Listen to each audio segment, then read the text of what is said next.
who's involved in the renewable sector in that part of the world. He's kindly sponsored by the Royal Highland and Agricultural Society of Scotland, and Alex giving us a paper on opportunities for farmers in the new energy sector. Alex Fowlie. Cheers.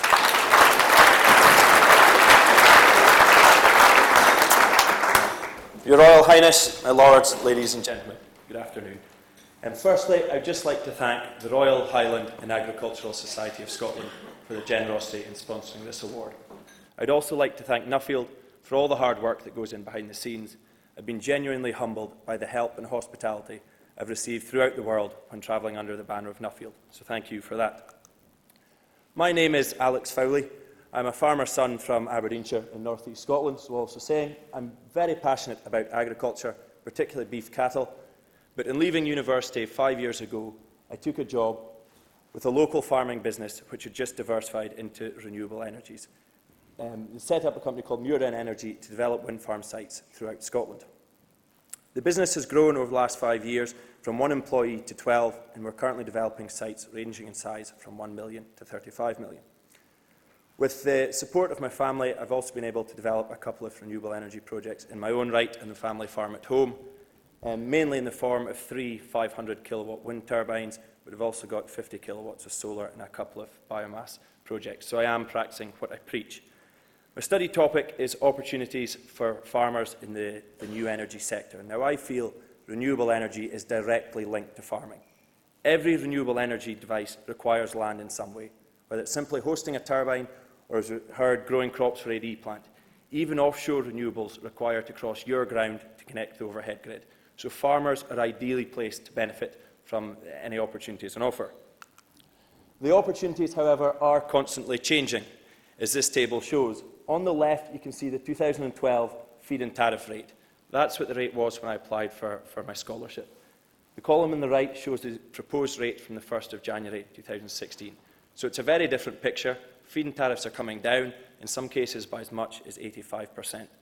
However, that in itself doesn't need to be an issue. Renewable energies is cost-effective already.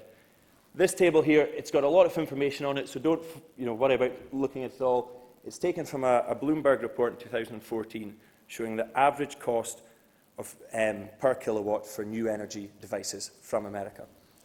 As you can see, the average cost for wind, about 4 up there, is $65 a megawatt, 6.5 cents a kilowatt. That is the cheapest average cost in that table. Yes, there's power stations that have been up and running for 25 years that can produce power cheaper. However, we need new power sources, and one of the cheapest is renewable energies. Solar on there is actually in at $80 a megawatt or 8 pence a kilowatt. However, in the last 2 years, the reduction in price of solar panels puts it in a parity, if not cheaper, than onshore wind. So the cost of renewables is coming down. But what's the size of the opportunity? How seriously should we be treating it? Look up there, in 2013, renewable energies produced 22% of the world's energy production. So it's not insignificant, it's already a vital part of the energy mix. Predictions are that this is only going to increase further, with 45% growth by 2020 expected. And as the quote at the bottom there, which is taken from Tony Saba's Clean Distribution book, solar is 150 times cheaper today than it was in 1970. Oil is over 16 times more expensive. Now, I will confess, I think I was taking when oil was $75 a barrel. It's coming down in price as well, but the sentiment's still there. The cost of renewables is coming down, the cost of fossil fuels is going up. So demand's going up, cost is coming down. The industry is in good shape. Again, this table, a lot of information, not the clearest for you at the back. It shows a couple of different things. The first one we focus on is the top there. It's renewable power capacity. What's the top 5 countries? Well, it's China, the US, Brazil, Germany, and Canada. If you look at wind power per capita, the top 5 countries are Denmark, Sweden, Germany, Spain, and Ireland. The most important thing about that table is the UK is not on it once. We're not in the top 5 for anything. And that's despite the fact we have a serious competitive advantage over the other countries. This map behind me shows the wind resource of the UK compared to Germany. The dark areas are the windiest, 9 metres per second. The lighter areas, not so windy. The UK has twice the wind resource of Germany. We have 50% of Europe's wind resource. Yet Germany has 39,000 megawatts of wind installed, we've 12,500. So we're way behind, not even a third. So where did I go to on my Nuffield travels? Well, that table played a big part in it. I went to China, Germany, and the US. Started off in China with a 2-week ag tour organised by Nuffield Australia, which was absolutely fantastic. There was so much went on in that. We went from Hong Kong in the south to Harbin in the north and visited banks, commodity traders, farms, wholesalers, distributors. It was fantastically done. The two main things I took away from that part of the tour. The first one was, as far as I could see, China wasn't a communist country. Big business was thriving, they were encouraging business, and it was doing well. The second was the success of the business was very much down to the individuals you met. We're meeting guys who often didn't speak English, and before you understood what they're telling you, you could see their enthusiasm, you could see their passion for what they were doing, and that was something I tried to bring home to my business. I then spent 2 weeks sort of touring the Chinese renewable industry. Started off with a visit to the Chinese government, and they are absolutely committed to renewables, and gave me 2 clear reasons for this. The first one is they view smog as the biggest threat to their reign. They think that's what the population is most unhappy about, smog and pollution, and that's what they want to sort. And they see renewable energy is delivering that. Second one, they recognise the size of the sector, recognise the growth, and they want Chinese technology to be exported throughout the world. Now, the fact I've just put Chinese solar panels in our farm in Aberdeenshire shows they're having some success with that. The 2 visits here, on the left is a company called Yingli Solar. They were employing 16,000 people. They were the largest solar panel manufacturer at the time of my visit, with 50 million solar panels installed worldwide. To be honest, their big focus was on throughput and driving the cost down. There wasn't a huge amount being spent on research and development, and that was something that disappointed me slightly. And it was the same, although not to the same extent, for Goldwind, who I went to visit. Their focus was very much on export. They just bought a design company in Germany to help export into the EU. They weren't doing it at the time, but they were exporting into the US. And that's despite the fact they had 25% of the Chinese domestic market. And the Chinese are putting in 1 wind turbine per hour, every day. So that's not an insignificant market, but they still viewed export as their main driver. So that then leads on to my tour to Germany. I went to see NRCon, who are a wind turbine manufacturer, and it was hugely impressive. This business was set up in 1984 by a guy called Alex Fowlie. He is now worth over $3.5 billion himself on the back of the success of NRCon. It employs 13,000 people, over 400,000 square metres of production facilities throughout the world. And the first turbine they developed was a 50-kilowatt wind turbine, which is still operational in his garden next to the factory. It's still his house, and the turbine's still going. They're now developing a range of 10 turbines. The smallest is what's called an NRCon E48, 500 kilowatts.